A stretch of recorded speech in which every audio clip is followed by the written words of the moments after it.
Hello dear students, you all are welcome with your favorite channel maths आसान है। बच्चों आज की जो क्लास है हमारी वो मिसलेनियस एक्सरसाइज के साथ ही हमें स्टार्ट करनी है। चैप्टर 5 मिसलेनियस और ये चैप्टर इज़ डिफरेंशिएशन। ठीक है, तो डिफरेंशिएशन में मिसलेनियस एक्सरसाइज के हमने क्वेश्चंस किए थे और उसमें एक क्वेश्चन मैंने आपको कराया था इम्पोर्टेंट क्वेश्चन नंबर 6। ठीक है, और आई थिंक लास्ट जो क्लास हुई थी उसमें सिर्फ 2 ही क्वेश्चन हो पाए थे हमारे, तो आज की क्लास में थोड़ा ज़्यादा कर लेते हैं और जल्दी से इसको ख़त्म करने की कोशिश करते हैं। ठीक है, तो क्वेश्चन नंबर मैं लेके आया हूँ आपके लिए यहाँ पे question number 10 miscellaneous exercise chapter 5 differentiation. Okay बेटा, चलिए करते हैं स्टार्ट। तो क्वेश्चन नंबर 10 क्या है हमारे पास, y इक्वल्स टू दिया हुआ है x की पावर x प्लस में x की पावर a की पावर x प्लस a की पावर a हमारा दिया हुआ है कांस्टेंट, a हमें कांस्टेंट दिया हुआ है। ओके, यहाँ देखना ये है कि यहाँ पे बेस और पावर की बात चल रही है। बेस और पावर में 4 बातें होती हैं, याद होगा आपको। वेरिएबल की पावर कांस्टेंट, वेरिएबल की पावर वेरिएबल, ऐसे कांस्टेंट की पावर वेरिएबल और कांस्टेंट की पावर कांस्टेंट। ठीक है, ये सारा हमने अच्छे से किया हुआ है, बट यहाँ पे एक क्वेश्चन के थ्रू एक बार एक्सप्लेन कर लेते हैं। तो यहाँ पे वेरिएबल की पावर वेरिएबल है, इसको डिफरेंशिएट करना है तो हमें क्या लेना पड़ेगा, लॉगरिथम। इसमें सीधा सीधा रूल लगेगा, x की पावर n, पावर आगे लाओ एक पावर कम करेंगे। a की पावर x कौन सी फॉर्म है, एक्सपोनेंशियल फंक्शन वाला रूल। a की पावर x का a की पावर x इंटू में लॉग a इंटू में फिर पावर x का डेरिवेटिव।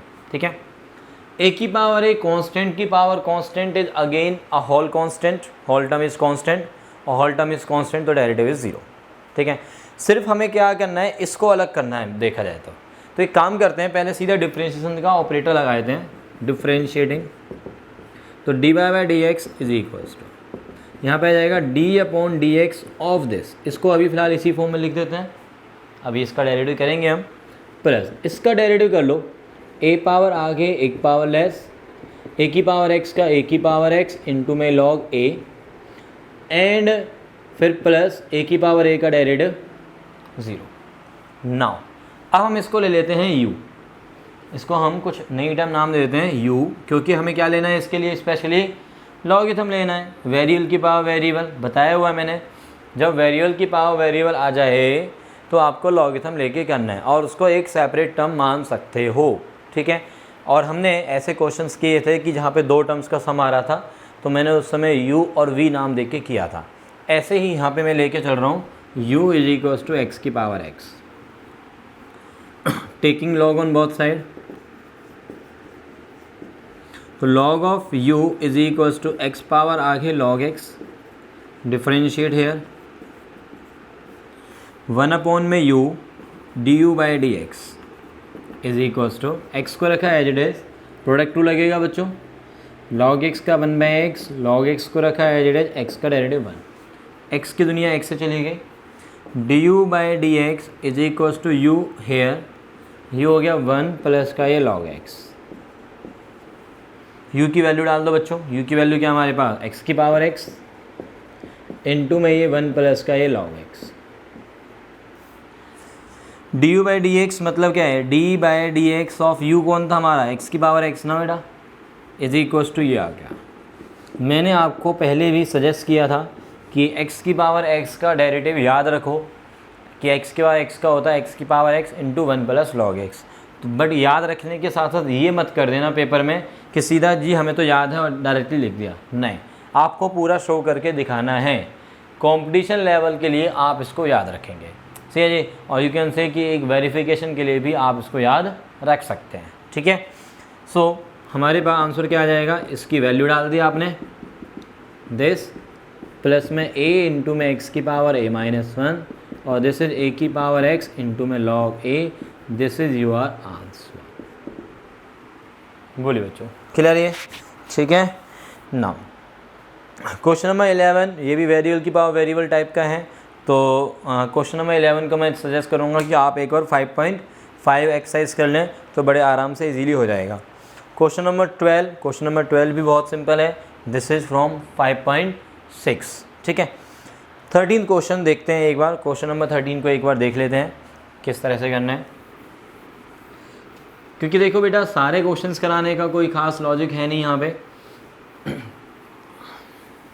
क्योंकि कुछ क्वेश्चंस की प्रैक्टिस तो आपको अच्छे से करनी है, मतलब खुद से ट्राई करने हैं, और जो मैं क्वेश्चंस करा रहा हूँ उनको आप एक बार देख के एनालाइज करके प्रैक्टिस करने हैं आपको। ठीक है, और ट्राई करना है कि कुछ और बुक्स में से या प्रीवियस ईयर के जो क्वेश्चंस आप कर रहे हैं, तो जब आप करेंगे कोई डाउट आता है तो प्लीज़ मुझे कमेंट सेक्शन में डालिए कि सर ये डाउट है, ये क्वेश्चन पूरा लिख के देन मुझे आप डाल सकते हैं। ठीक है जी।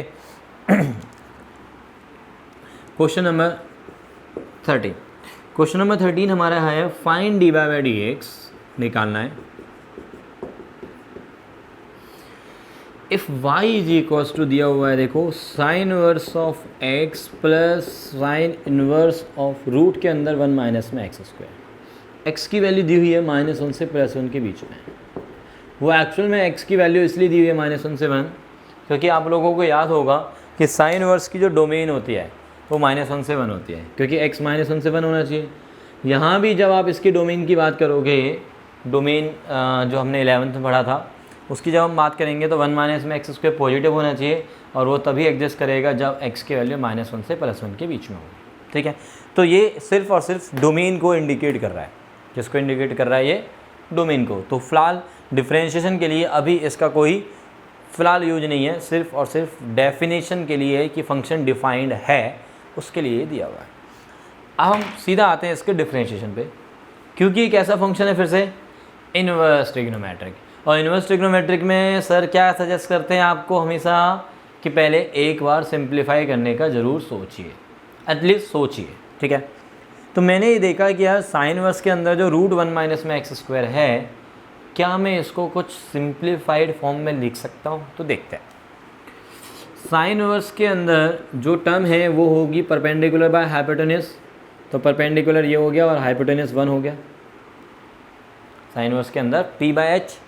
ठीक है, तो p/h, तो बेस क्या बनेगा इसका देखें ज़रा, इसका स्क्वायर माइनस इसका स्क्वायर का अंडर रूट, तो ये 1 से बन गया एक्स स्क्वायर का अंडर रूट आ गया, तो जो कि x बनेगा, जो कि x बनेगा। इट मीन्स कॉस इनवर्स की टर्म्स में ले जाएं तो क्या बनेगा? बेस अपॉन में hypotenuse. Okay, so therefore y की जो वैल्यू है वो बनी sine inverse of x plus में cos inverse of x। Sine inverse of this को क्या लिख लोगे आप? साइन इनवर्स ऑफ दिस को cos inverse base upon hypotenuse. तो ये आ गया आपके पास साइन इनवर्स x प्लस में कॉस इनवर्स x कितना होता है बोलो? π/2। तो देयरफॉर dy बाई dx क्या आएगा बोलो? π/2 का डेरिवेटिव 0। Simple, got it. और कुछ बच्चे बोल रहे हैं कि सर हम सिंप्लीफाई ना करें। यदि आप ये बोलते हो कि सर हम तो इसको सिंप्लीफाई नहीं करना चाहता, हम इसको डायरेक्टली डिफ्रेंशिएट करना चाहते हैं, तो you are also welcome for the direct differentiation. कैसे? साइन इनवर्स का डेरिवेटिव क्या होता है? साइन इनवर्स का 1 अपॉन रूट के अंदर 1 माइनस में एक्स स्क्वायर प्लस, और साथ में क्या होता है? x का डेरिवेटिव जो कि 1 रहेगा, इस x का तो चलेगा ना चेन रूल, प्लस 1 अपॉन में रूट के अंदर फिर से 1 माइनस में इसका स्क्वायर, और इनटू में फिर इसका डेरिवेटिव करोगे, किसका? डेरिवेटिव ऑफ √1 माइनस में एक्स स्क्वायर, ये आएगा।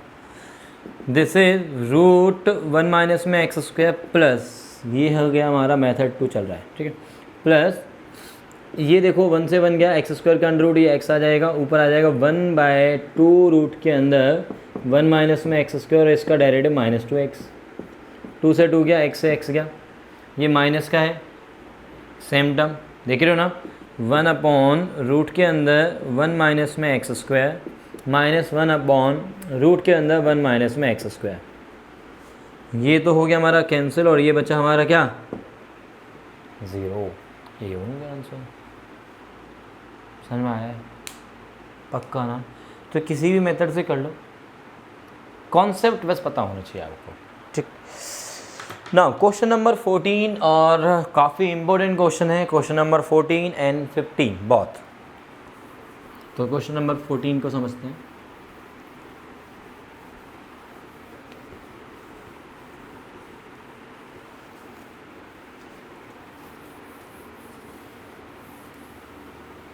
Question number 14. If x root 1 plus y root 1 plus x is equals to 0.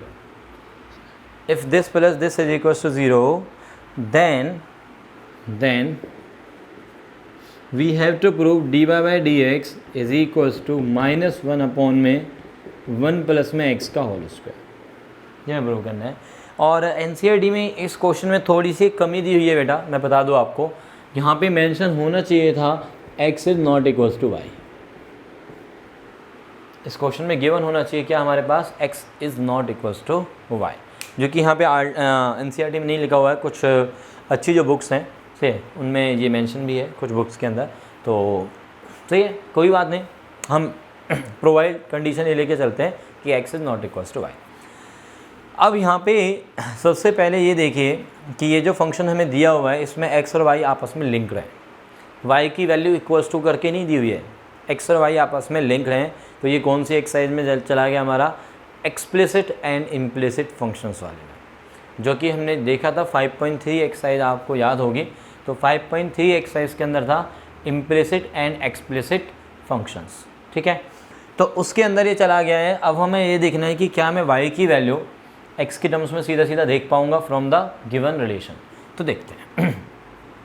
और ऐसा मैं क्यों देखने की कोशिश कर रहा हूँ, क्योंकि मेरे पास dy बाई डी एक्स की value purely in terms of x है. तो एक सिंपल सी बात याद रखो, कि जब भी हमें x और y के बीच में एक रिलेशन गिवन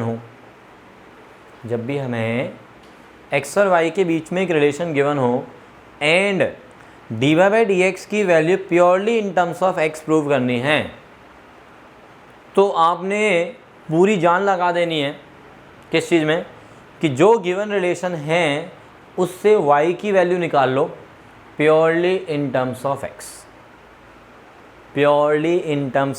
किसकी वैल्यू निकाल लो, y की value from the given relation. जैसे ही y की वैल्यू प्योरली इन x आएगी, फिर आप डेरिवेटिव करोगे तो आपका डेरिवेटिव का आंसर भी प्योरली इन x आएगा, जो कि आपको प्रूव करना होगा. ठीक है ना. तो हमें बस अब क्या कोशिश करनी है कि जो हमारा गिवन रिलेशन है उससे हम y की वैल्यू निकाल लें, किसकी टर्म्स में, x की टर्म्स में. तो चलिए देखते हैं. ये हमारे पास रिलेशन है, क्योंकि ऑब्वियसली साफ दिख रहा है कि रूट के अंदर y है तो वहाँ पे स्क्वायरिंग तो बनती है. बट यदि मैं स्क्वायरिंग यहाँ पे करता हूँ तो वो जो 2ab वाली टर्म होगी वो तो और ज़्यादा खतरनाक सी हो जाएगी. तो इसलिए बेटर क्या होगा कि इनमें से किसी एक टर्म को शिफ्ट करके देन स्क्वायरिंग की जाए. ऐसे शिफ्ट किया. अब स्क्वायरिंग कर लो बेटा. स्क्वायरिंग करोगे तो what we get, x square 1 plus y square into में 1 प्लस में x. मल्टीप्लाई करोगे अंदर x square, this is x square y, this is y square into में ये जो था तो ओपन किया y square x. This imply x square minus y square is equals to y square x minus में x square y. जो single term थी x square y square उनको एक साइड कर दिया, एक्स इंटू वाई वाली जो टर्म्स थी उन्हें दूसरी साइड कर दिया. अब देखो x square minus y square के फैक्टर्स इज इक्वल्स टू, यहाँ देखिए क्या कॉमन नज़र आ रहा है, x into y. So that अंदर क्या बचेगा, y माइनस का x. तो माइनस भी कॉमन ले लेते हैं, सो दैट x माइनस का y. अब देखें यहाँ पे इन जनरल बच्चे क्या करते हैं, फटाफट से कैंसिल कर देते हैं x माइनस वाई का x माइनस वाई से. बट ध्यान रखना बेटा, variable term left side right side में वेरिएबल टर्म जो कि अननोन है उसको कैंसिल करने से पहले ये ध्यान देना होता है कि वो टर्म नॉन ज़ीरो होनी चाहिए, क्योंकि आपको याद होगा कि 0/0 1 नहीं होता है ना.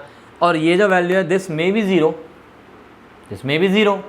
तो यदि ये ज़ीरो हुई तो 0 0 आपस में कैंसिल कर रहे हो, जो कि आप एक तरह से बोल रहे हो कि 0/0 1 है. गलत है. तो इसलिए हमेशा जब भी आप वेरिएबल टर्म को कैंसिल करोगे लेफ़्ट राइट से, तो आपके पास क्या होनी चाहिए कंडीशन कि वो वेरिएबल टर्म नॉन ज़ीरो है. और ये variable term yes non zero है. क्यों, क्योंकि x is not equals to y, जो कि NCERT में नहीं दिया हुआ है, ठीक है।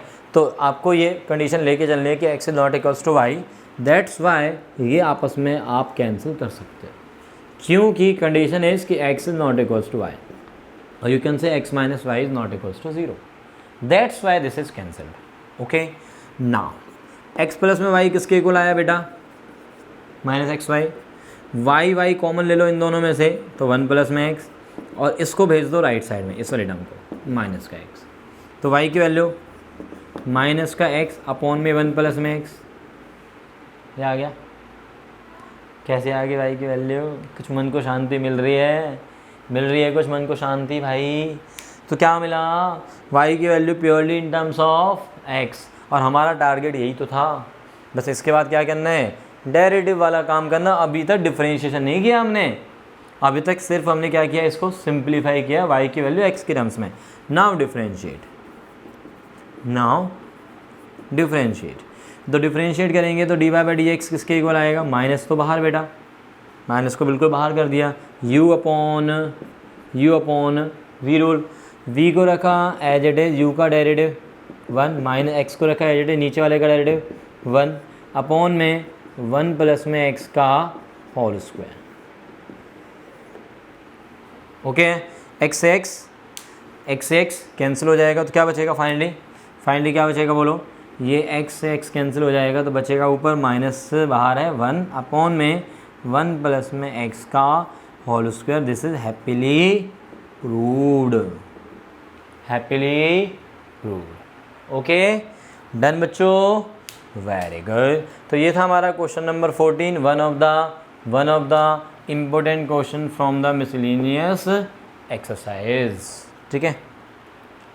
अब क्वेश्चन नंबर 15 पे आते हैं, क्वेश्चन नंबर 15।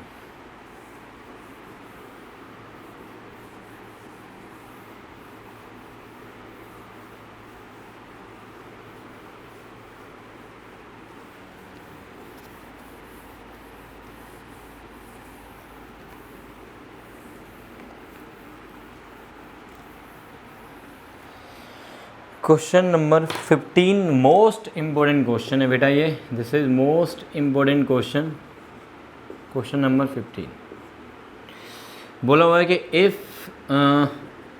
x माइनस ए का whole square plus y minus B का whole square equals to C square, ये रिलेशन नंबर 1 नाम देता हूँ मैं, गिवन रिलेशन। c कोई पॉजिटिव नंबर दिया हुआ है। We have to prove that 1 plus में dy बाई डी एक्स का whole square raise to the power 3/2 divided by d2 by D x square is a constant. ये पूरी की पूरी वैल्यू क्या आनी चाहिए, एक कॉन्स्टेंट होनी चाहिए, is a constant independent of A and B. पहले क्वेश्चन को समझ लेते हैं कि हमें एक गिवन रिलेशन तो है ही, x माइनस ए का whole square plus Y minus B का whole square equals to C square. इस गिवन रिलेशन की हेल्प से मुझे क्या करना है कि ये जो पूरी वैल्यू आएगी, यानी कि इस टर्म की वैल्यू निकालनी पड़ेगी भाई आपको। क्या d y by D x निकालना पड़ेगा, उसका स्क्वायर 1 ऐड होल के बाद 3/2 whole divide by second derivative, मतलब फर्स्ट और सेकेंड डेरिवेटिव तो निकालनी है, और फिर इस पर्टिकुलर एक्सप्रेशन में वैल्यू डाल के इसकी वैल्यू सॉल्व करनी है। तो जो वैल्यू आनी चाहिए वो कैसी आनी चाहिए, कांस्टेंट। कैसी वैल्यू आनी चाहिए, कांस्टेंट वैल्यू प्रूव करनी है इस पूरे एक्सप्रेशन की वैल्यू, और कांस्टेंट भी कैसा, independent of A and B. जो कांस्टेंट वैल्यू आएगी वो ए और बी की टर्म्स में नहीं आनी चाहिए, क्योंकि ए और बी भी कांस्टेंट ही है, बट वो जो कांस्टेंट आएगा, इसका वैल्यू जो आएगी कांस्टेंट, वो ए और बी की टर्म्स में भी नहीं होनी चाहिए। तो किसकी टर्म्स में होनी चाहिए, या तो कांस्टेंट सी की टर्म्स में होनी चाहिए, या फिर सिंपल एक नंबर आ जानी चाहिए, जैसे 1 2 3 0 5 7 ऐसा कोई नंबर, सही है ना। तो वो ए और बी के ऊपर डिपेंड नहीं है। यदि सी की टर्म्स में आती है और नंबर्स की टर्म्स में आ जाती है 5c + 7 ऐसा कुछ आ जाती है, तो भी कोई दिक्कत नहीं है, ठीक है। बट ए और बी की टर्म्स नहीं होनी चाहिए, और कोई भी वेरिएबल टर्म भी नहीं होनी चाहिए इस एक्सप्रेशन की वैल्यू में, ठीक है। तो चलिए स्टार्ट करते हैं। तो सबसे पहले हमारा टारगेट है dy बाई डी एक्स और d2 by D x square की वैल्यूज़ को फाइंड आउट करना। तो फ्रॉम रिलेशन वन डिफरेंशिएट किया मैंने, with respect to x, x के रिस्पेक्ट में डिफ्रेंशिएट करो बेटा, तो 2 पावर आगे 1 पावर लेस किया x माइनस 1 a का 1 प्लस 2 पावर आगे 1 पावर लेस किया और y माइनस 1 का डेरिवेटिव करो, y का derivative dy by D x, b का 0 हो जाएगा is equal to C square का डेरिवेटिव 0, सी स्क्वायर का 2c मत कर देना, सी स्क्वायर कॉन्स्टेंट है और कॉन्स्टेंट का डेरिवेटिव 0। अब यहाँ से dy बाई डी एक्स निकाल लो बेटा, तो dy by D x is equals to ये उधर जाएगा माइनस का और ये अपॉन में आ जाएगा 2 इंटू में y माइनस बी, 2 से 2 गया तो फाइनली इसकी वैल्यू क्या आ गई minus of x minus A upon में y minus B, dy by D X आ गया। इसको एक रिलेशन नंबर नाम दे देते हैं 2। Differentiate again, differentiate again, differentiate again करेंगे तो क्या आएगा d2y by D x square is equals to minus बाहर y माइनस बी को रखा as it is, x minus ए का derivative 1 minus x minus A को रखा as it is, y minus B का डेरिवेटिव करो dy by D X whole upon में y minus B का whole square, y minus B का whole square,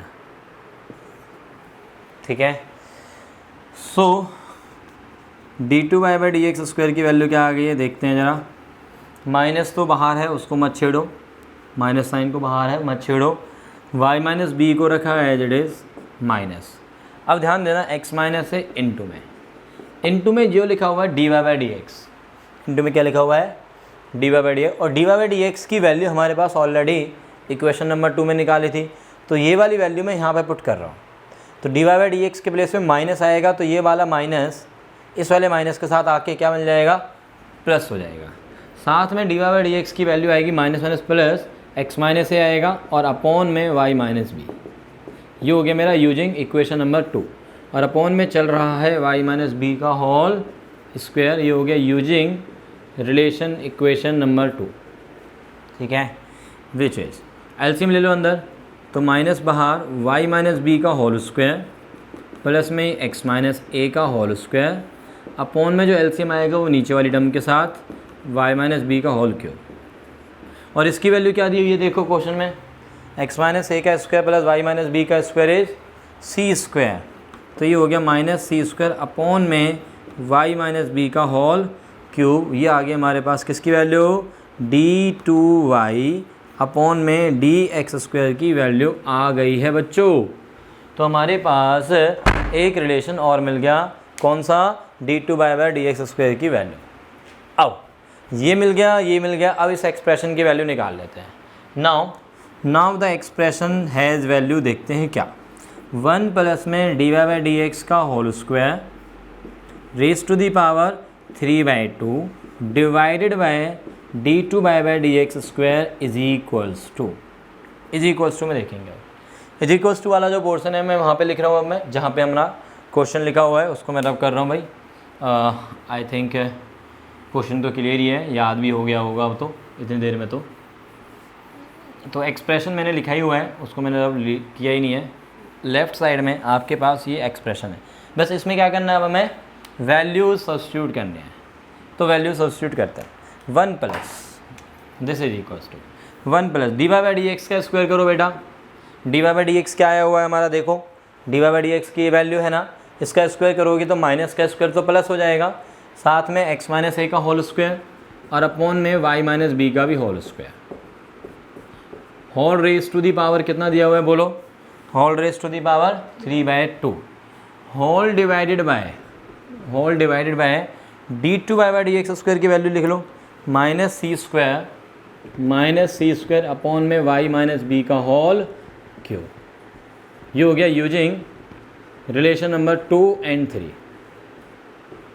2 और 3 जो रिलेशंस हैं उनका मैंने यूज़ किया, इसकी वैल्यू यहाँ पे पुट की, मतलब डी बाई डी एक्स की वहाँ से वैल्यू यहाँ पे पुट की और d2y की यहाँ से यहाँ पे पुट कर दी। अब इसको बस सिंप्लीफाई करना है। ये एलसीएम लोगे, ये इधर जाएगा।